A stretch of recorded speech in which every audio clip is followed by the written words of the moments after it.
किसान भाइयों, गेहूं की फसल अच्छी हो, ग्रोथ अच्छी बढ़े, उसके अंदर कल्लों का विकास भी अच्छा देखने को मिले, तो आज हम इस वीडियो में आपको बताने वाले हैं। किसान भाइयों, अगर आप दूसरा पानी लगाने की सोच रहे हैं और अभी भी गेहूं की फसल के अंदर फुटवार देखने को नहीं मिल रही है, उसके अंदर हरियाली देखने को नहीं मिल रही है और गेहूँ की फसल के अंदर पीलापन भी देखने को मिल रहा है, गेहूँ की फसल फिर भी कमज़ोर दिखाई दे रही है, तो किसान भाई सबसे पहले तो हमारे चैनल को सब्सक्राइब कर लीजिए, क्योंकि जो भी हम इन्फॉर्मेशन देते हैं हम अपने खेत में इसका प्रयोग करते हैं और उसके बाद ही हम वीडियो बनाते हैं। किसान भाइयों, इसी तरह की अगर आपको गेहूं चाहिए तो हमारे चैनल को सब्सक्राइब जरूर कर लीजिए। किसान भाइयों, अगर आपकी गेहूं की फसल में पीलापन है, भुटवार अच्छी नहीं चल रही है, उसके अंदर भी कल्लों का विकास नहीं हो रहा है, तो सबसे पहले जो आपको खाद देनी है वो है यूरिया। यूरिया अगर आप समय पर कर देते हैं, पहली सिंचाई पर या दूसरी सिंचाई पर, तो किसान भाइयों गेहूं की फसल के अंदर इसका हरापन देखने को मिलता है और फुटवार भी मिलती है। लेकिन अकेले यूरिया से कुछ नहीं होता किसान भाइयों, उसके साथ कुछ उर्वरक भी डालने होते हैं। तो उर्वरकों में किसान भाइयों सबसे पहले आपको जिंक लेना है।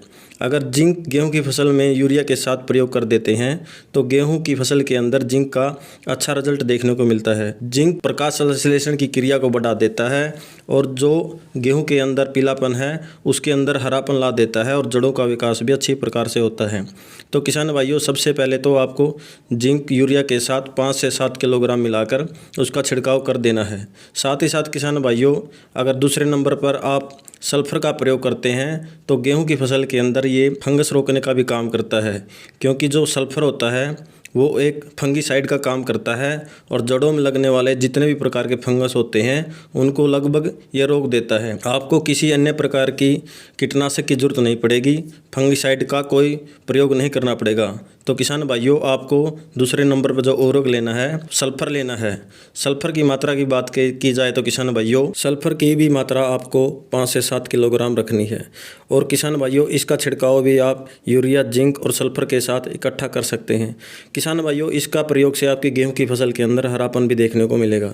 तीसरे नंबर पर जो उर्वरक आता है किसान भाइयों, वो है सागरिका या बायोवीटा या माइक्रो राजा। अगर इन तीनों में से कोई भी एक उर्वरक ले लेते हैं, सागरिका, बायोवीटा या माइक्रो राजा, इन तीनों में से कोई एक लेना है, तो किसान भाइयों इसका रिजल्ट भी गेहूं की फसल के अंदर अच्छा देखने को मिलता है।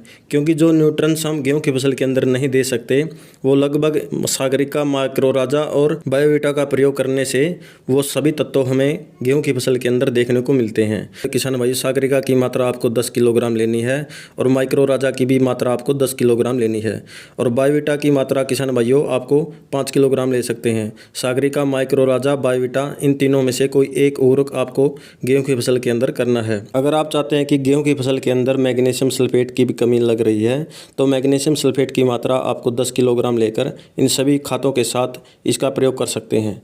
किसान भाइयों, मैग्नीशियम सल्फेट से भी गेहूं की फसल के अंदर हरापन दिखाई देगा और ज़्यादा मात्रा में कल्लों का विकास होगा।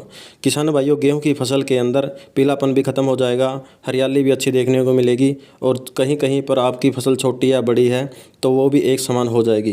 किसान भाइयों, फिर भी आपको लगता है कि हमारी फसल अब भी कमज़ोर है, तो इसके लिए किसान भाइयों आपको 5 से 7 दिन के अंदर एक स्प्रे और कर देना है। स्प्रे के अंदर किसान भाइयों आपको NPK 19-19 ले लेना है जिसकी मात्रा 1 किलोग्राम है और साथ में चिलेटेड जिंक लेना है जिसकी मात्रा आपको 100 से 150 ग्राम रखनी है। साथ में अगर आप सागरिका का प्रयोग कर देते हैं लिक्विड का, जिसकी मात्रा 500 ml प्रति एकड़ के हिसाब से लेनी है, इसका स्प्रे आपको 10 से 15 दिन के बाद करना है। तो किसान भाइयों, आपकी गेहूं की फसल लबालब हरी भरी हो जाएगी और कल्लों के साथ भी इनका फुटाव देखने को मिलेगा और पूरा खेत एक समान देखने को मिलेगा। पड़ोसी भी ये पूछेंगे किसान भाइयों आपने क्या डाला है। खर्चा थोड़ा ज़्यादा हो जाएगा किसान भाइयों, लेकिन जो आपकी पैदावार होगी वो बम्पर होगी। और किसान भाइयों, गेहूँ की फसल के अंदर अगर इन खादों का प्रयोग कर देते हैं तो आपका पूरा खेत हरियाली से भर जाएगा और ग्रोथ भी अच्छी देखने को मिलेगी। किसान भाइयों, इन खादों का प्रयोग करने के बाद कोई भी कसर आपकी खेत में नहीं रहेगी। अगर फिर भी कोई कमी रहती है तो एक बैग आपको यूरिया का और प्रयोग कर देना है।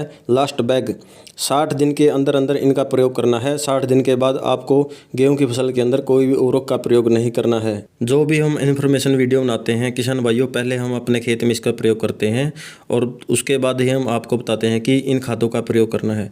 किसान भाइयों, जो आप गेहूँ देख रहे हैं हमारे खेत की गेहूँ है, इसके अंदर हमें कोई भी कमी देखने को नहीं मिल रही। पूरा खेत खेत हरियाली से भरा हुआ है और कल्लों का विकास भी अच्छे प्रकार से हुआ है। तो किसान भाइयों, ऐसी ही बम्पर पैदावार लेने के लिए हमारे चैनल को लाइक, कमेंट, शेयर, सब्सक्राइब जरूर करें, ताकि हम जो भी वीडियो हो आपको समय पर पहुंचाते रहे और आपकी भी गेहूं की फसल अच्छी ग्रोथ के साथ, बम्पर पैदावार के साथ निकले। तो किसान भाइयों, मेरे द्वारा दी गई जानकारी से आप संतुष्ट हैं तो वीडियो को लाइक, कमेंट, शेयर, सब्सक्राइब जरूर करें। धन्यवाद किसान भाइयों, राम राम।